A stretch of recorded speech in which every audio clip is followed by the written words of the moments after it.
ಆತ್ಮೀಯ H16 news ಅರ್ಥಾತ್ ಸೀತಾರಾಮ್ ನ್ಯೂಸದ ವೀಕ್ಷಕರೇ, ನಾನು ನಿಮ್ಮವ ಎಂ ಆಯುಧ ಮಲ್ಲಪ್ಪ ಜೊತೆಯವರು. ತಾವು ಈಗ ಸುದ್ದಿಗಳ ಲೋಕಕ್ಕೆ ಎಂಟ್ರಿ ಹೊಡಿತಾ ಇದ್ದೀರಿ. ಈ ಸುದ್ದಿಗಳನ್ನು ಪ್ರತಿಯೊಂದು ನೋಡೋ ಜೊತೆಗೆ ನಿಮ್ಮ ಅಭಿಪ್ರಾಯಗಳನ್ನು ಹೊಸ್ತಾ ಇರಿ. ಯಾಕಂದರೆ ಈ ಸುದ್ದಿಗಳು ನಿಮಗಾಗಿ, ನಿಮ್ಮ ಬದುಕಿಗಾಗಿ, ನಿಮ್ಮ ವೈಚಾರಿಕೆಗಾಗಿ, ನಿಮ್ಮ ತಿಳುವಳಿಕೆಗಾಗಿ ಅನ್ನೋದು ನಿಮಗೂ ಗೊತ್ತು. ಜೊತೆಗೆ ನಮಗೂ ನಿಮ್ಮೊಂದಿಗೆ ಇದೊಂದು ಮಾತಾಡುವಂಥ ಜೊತೆಗೆ ಸುದ್ದಿಗಳನ್ನು ಬಿಡುವಂಥ ಕೆಲಸ. ಈ ಕೆಲಸದಲ್ಲಿ ನಾವು ನಿಮ್ಮೊಂದಿಗೆ ಇದ್ದೀವಿ ಅಂತ ಹೇಳ್ತಾ ನೋಡ್ತಾ ಇರಿ ಸುದ್ದಿಗಳನ್ನು. ತಮ್ಮೆಲ್ಲ ತಿಳಿಸಿಪಡಿಸೋದೇನೆಂದರೆ ಸರ್, ಬರುವ 11 ಮತ್ತು 12ನೇ ತಾರೀಕಿನ ದಿವಸ ಕಲ್ಯಾಣ ಕರ್ನಾಟಕ ವಾಣಿಜ್ಯೋದ್ಯಮ ಸಂಸ್ಥೆ ಹಾಗೂ YD.in ಸಂಸ್ಥೆಯ ಒಂದು ಸಂಯೋಗದಲ್ಲಿ ಬಂಜಾರ ಭವನ್ ಕಲಬುರ್ಗಿ ಆ ಒಂದು ಸ್ಥಳದಲ್ಲಿ ಸ್ಕಿಲ್ ಇಗ್ನೈಟ್ 2025 ಒಂದು ಎಕ್ಸಿಬಿಷನ್ ಹಮ್ಮಿಕೊಳ್ಳಲಾಗಿದೆ. ಈ ಒಂದು ಎಕ್ಸಿಬಿಷನ್ ಅಂದರೆ ಮುಖ್ಯವಾಗಿ ಕರ್ನಾಟಕದ ಬೇರೆ ಬೇರೆ ಜಿಲ್ಲೆಗಳಿಂದ ಕೌಶಲ್ಯ ತರಬೇತಿ ಕೇಂದ್ರಗಳ ಸಂಸ್ಥೆಗಳ ಒಂದು ತರಬೇತಿ ಕೊಡ್ತಿದ್ದಾರೆ. ಅಂಥ ಒಂದು ಸಂಸ್ಥೆಗಳು ಈ ಒಂದು ಎಕ್ಸಿಬಿಷನ್ನಲ್ಲಿ ಭಾಗವಹಿಸ್ತಾ ಇದ್ದಾರೆ. ಇದರಲ್ಲಿ ಮುಖ್ಯವಾಗಿ ಹುಬ್ಬಳ್ಳಿಯಿಂದ ದೇಶಪಾಂಡೆ ಫೌಂಡೇಶನ್ ಆಗಿರ್ಬೋದು, ಮತ್ತು ಬೆಂಗಳೂರಿನಿಂದ, ಹೈದರಾಬಾದ್ನಿಂದ ಪೈಲಟ್ ಟ್ರೈನಿಂಗ್ ಆಗಿರ್ಬೋದು, ಸಾಫ್ಟ್ವೇರ್ ಡೆವಲಪಿಂಗ್ ಆಗಿರ್ಬೋದು, ಮತ್ತು ಆ್ಯನಿಮೇಷನ್ ಆಗಿರ್ಬೋದು, ಆಮೇಲೆ ಬೇಕ್ರಿ ಬಿವರೇಜಸ್ ಒಂದು ಹೋಟೆಲ್ ಮ್ಯಾನೇಜ್ಮೆಂಟ್ದವರಾಗಿರ್ಬೋದು, ಈ ಎಲ್ಲ ಒಂದು ತರಬೇತಿ ಕೊಡುವಂಥ ಸಂಸ್ಥೆಗಳು ಇಲ್ಲಿ ನಮ್ಮ ಭಾಗದ ನಿರುದ್ಯೋಗಿ ವಿದ್ಯಾರ್ಥಿಗಳಿಗೆ ಹಾಗೂ ನಿರುದ್ಯೋಗಿಗಳಿಗೆ ಒಂದು ಒಳ್ಳೆಯ ಅವಕಾಶ ಒದಗಿಸಿಕೊಡುವಂಥ ಕಾರ್ಯವನ್ನು ಇವತ್ತಿನ ದಿವಸ ನಾವು ಹಮ್ಮಿಕೊಂಡಿದ್ದೇವೆ. ಇದರಲ್ಲಿ ಮುಖ್ಯವಾಗಿ ಮೋಟಿವೇಶನಲ್ ಸ್ಪೀಕರ್ಸ್ ಕೂಡ ಬರ್ತಾ ಇದ್ದಾರೆ. 11ನೇ ತಾರೀಕಿನ ದಿವಸ ಈ ಒಂದು ಕಾರ್ಯಕ್ರಮವನ್ನು ನಮ್ಮ ರಾಜ್ಯದ ಸ್ಕಿಲ್ ಡೆವಲಪ್ಮೆಂಟ್ನ ಏನು ಮಾನ್ಯ ಮಂತ್ರಿಗಳಾದಂಥ ಶ್ರೀ ಶರಣಪ್ರಕಾಶ್ ಪಾಟೀಲ್ ಅವರು ಈ ಒಂದು ಕಾರ್ಯಕ್ರಮವನ್ನು ಉದ್ಘಾಟನೆ ಮಾಡ್ತಾ ಇದ್ದಾರೆ. ಈ ಒಂದು ಕಾರ್ಯಕ್ರಮದಲ್ಲಿ ಮುಖ್ಯ ಅತಿಥಿಗಳಾಗಿ ನಮ್ಮ ರಾಜ್ಯದ ಮೈಕ್ರೋ ಸ್ಮಾಲ್ ಸ್ಕೇಲ್ ಇಂಡಸ್ಟ್ರೀಸ್ನ ಒಂದು ಮಂತ್ರಿಗಳಾದಂಥ ಶ್ರೀ ಶರಣಬಸಪ್ಪ ದರ್ಶನಪುರ್ ಸರ್ ಮುಖ್ಯ ಅತಿಥಿಗಳಾಗಿ ಆಗಮಿಸ್ತಾ ಇದ್ದಾರೆ. ಅವರ ಜೊತೆಗೆ ನಮ್ಮ ಕಲಬುರಗಿ ಜಿಲ್ಲೆಯ ಜಿಲ್ಲಾಧಿಕಾರಿಗಳಾದಂಥ 26ನೇ ತಾರೀಕು ಬೆಂಗಳೂರಿನ ಗಾಂಧಿ ಭವನದಲ್ಲಿ ಒಂದು ದಕ್ಷಿಣ ಭಾರತ ವಿದ್ಯುತ್ ಶಕ್ತಿ ಬಳಕೆದಾರರ ಒಂದು ಸಮಾವೇಶವನ್ನು ನಾವು ಸಂಘಟನೆ ಮಾಡ್ತೇವೆ. ಈ ಒಂದು ಸಮಾವೇಶಕ್ಕೆ ತೆಲಂಗಾಣ, ಆಂಧ್ರ ಪ್ರದೇಶ, ಪುದುಚೇರಿ ಮತ್ತು ತಮಿಳುನಾಡು, ಕೇರಳ ಹಾಗೂ ಕರ್ನಾಟಕದ ಎಲ್ಲ ದಕ್ಷಿಣ ಭಾರತ ರಾಜ್ಯದ ಪ್ರತಿನಿಧಿಗಳು ಸಹ ಆ ಒಂದು ಸಮಾವೇಶದಲ್ಲಿ ಭಾಗವಹಿಸಲಾಗಿದೆ. ನಮ್ಮ ವಿದ್ಯುತ್ ಶಕ್ತಿ ಬಳಕೆದಾರರ ಸಂಘದ ಅಖಿಲ ಭಾರತ ಅಧ್ಯಕ್ಷರಾಗಿರ್ತಕ್ಕಂಥ ಸ್ವತಂತ್ರ ಘೋಷ್ ಅವರು ಉದ್ಘಾಟನೆ ಮಾಡ್ತಾರೆ. ಮತ್ತು ST ದೇವಸಹಾಯಂ ಅಂತೇಳಿ ಹಿರಿಯ ನಿವೃತ್ತ IAS ಅಧಿಕಾರಿಗಳು, ಅವರು ವಿದ್ಯುತ್ ಶಕ್ತಿ ಆಯೋಗದಲ್ಲೂ ಸಹ ಹಲವಾರು ವರ್ಷಗಳ ಕಾಲ ಕೆಲಸ ಮಾಡಿದ್ದಾರೆ. ಅವರು ಭಾಷಣಕಾರರಾಗಿ ಭಾಗವಹಿಸ್ತಾ ಇದ್ದಾರೆ. ಆಂಧ್ರ ಪ್ರದೇಶದಿಂದ ಒಂದೇ ಸೋಮನಾಥೇಶ್ವರ ರಾವ್ ಅಂತೇಳಿ ಒಂದು ಸಂಯುಕ್ತ ಕಿಸಾನ್ ಮೋರ್ಚಾ ಮುಖ್ಯಮಂತ್ರಿ ಸಹ ಬರ್ತಾ ಇದ್ದಾರೆ. ತಮಿಳುನಾಡಿಂದ S ಗಾಂಧಿ ಅಂತ ವಿದ್ಯುತ್ ಶಕ್ತಿ ಕ್ಷೇತ್ರದಲ್ಲಿ ಕೆಲಸ ಮಾಡಿದ್ದಾರೆ. ಸೊ ಕರ್ನಾಟಕದಿಂದ ಒಳಗೊಂಡಂತೆ ರಾಜ್ಯದ ಬೇರೆ ಬೇರೆ ಕಡೆಗಳಿಂದ, ಅದೇ ಥರದಲ್ಲಿ ದಕ್ಷಿಣ ಭಾರತದಿಂದ ಅನೇಕ ಜನ ಪ್ರತಿನಿಧಿಗಳು ಈ ಒಂದು ಸಮಾವೇಶದಲ್ಲಿ ಭಾಗವಹಿಸ್ತಾ ಇದ್ದಾರೆ. ಸ್ನೇಹಿತರೆ, ಈ ಒಂದು ಸಮಾವೇಶದ ಮುಖ್ಯ ಉದ್ದೇಶ ಅಂತ ಹೇಳಿದರೆ, ಇವತ್ತು ನಮ್ಮ ಸಂಘಟನೆ ಅಖಿಲ ಭಾರತ ವಿದ್ಯುತ್ ಶಕ್ತಿ ಬಳಕೆದಾರರ ಸಂಘ. ಬಹುಶಃ ನಿಮಗೆ ಕೇಳಿದರೆ ಆಶ್ಚರ್ಯ ಆಗ್ಬೋದು ಅಂತ ಅಂದ್ಕೊಂಡಿದ್ದೀನಿ. ಏನೊಂದು ವಿದ್ಯುತ್ ಶಕ್ತಿ ಬಳಕೆದಾರರು ಇವತ್ತು ದೇಶದಾದ್ಯಂತ ಇರ್ತಕ್ಕಂಥ 130 ಕೋಟಿ ಜನರು ಸಹ ಈ ಸಂಘದ ಸದಸ್ಯರೇ. ಅಂದರೆ ವಿದ್ಯುತ್ ಶಕ್ತಿ ಬಳಕೆ ಮಾಡದೇ ಇರ್ತಕ್ಕಂಥವ್ರು ಯಾರೂ ಇಲ್ಲ ಇವತ್ತಿನ ದಿವಸ. ಗಾಳಿ, ನೀರು ಇದಕ್ಕೆ ಸಮಾನವಾಗಿ ಇವತ್ತು ವಿದ್ಯುತ್ ಶಕ್ತಿ ಒಂದು ಅನಿವಾರ್ಯವಾಗಿರ್ತಕ್ಕಂಥ. ಸೊ ಹೇಳಬೇಕು ಅಂತ ಹೇಳಿದರೆ, ಈ ಸ್ವಾತಂತ್ರ್ಯದ ನಂತರದ ದಿನಗಳಲ್ಲಿ ಈ ವಿದ್ಯುತ್ ಶಕ್ತಿನಲ್ಲಿ ಕೇಂದ್ರ ಮತ್ತು ವಿವಿಧ ರಾಜ್ಯ ಸರ್ಕಾರಗಳು ಲಕ್ಷಾಂತರ ಕೋಟಿ ರೂಪಾಯಿಯನ್ನು ಬಂಡವಾಳ ಹಾಕಿಬಿಟ್ಟು ದೇಶದಾದ್ಯಂತ ಒಂದು ವಿದ್ಯುತ್ ಜಾಲವನ್ನು ಸೃಷ್ಟಿ ಮಾಡಿದ್ದಾರೆ. ಅದು ಎಲ್ಲ ಕಡೆ ಮನೆ ಮನೆಗೆ ವಿದ್ಯುತ್ ಶಕ್ತಿ ಸಿಗಬೇಕು ಅಂತೇಳಿ. ಅಂದರೆ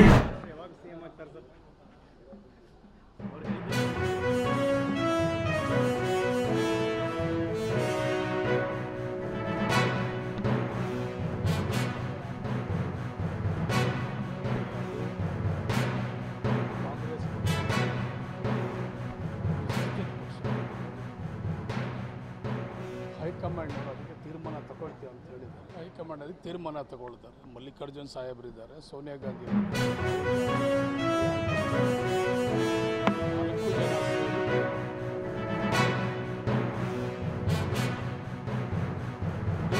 ಈಗೂ ಹೇಳ್ತೀನಲ್ಲ, ಇಲ್ಲ ಅಂತ ಇಲ್ಲ.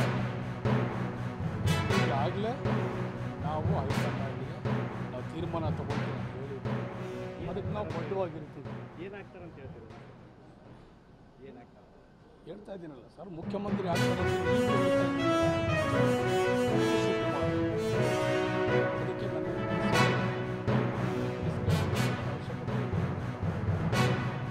ಗೊತ್ತಿಲ್ಲ. ನಾನು ನನ್ನ ಅಭಿಲಾಷೆ, ನನ್ನ ಆಸೆ, ನನ್ನ ಅನಿಸಿಕೆ, ನನ್ನ ವೈಯಕ್ತಿಕವಾದಂಥ ಅಭಿಪ್ರಾಯನ ನಾನು ಸ್ಪಷ್ಟವಾಗಿ ತಿಳಿಸಿದ್ದೀನಿ. ಅದಕ್ಕೆ ನಾನು ಬದ್ಧವಾಗಿರ್ತೀನಿ. ಅದಕ್ಕೆ ನಾನು ಬದ್ಧವಾಗಿರ್ತೀನಿ ಹೇಳಿದ್ದೀನಿ. ಹೈಕಮಾಂಡ್ ಅವರು ತೀರ್ಮಾನ ತಗೊಳ್ತಾರೆ.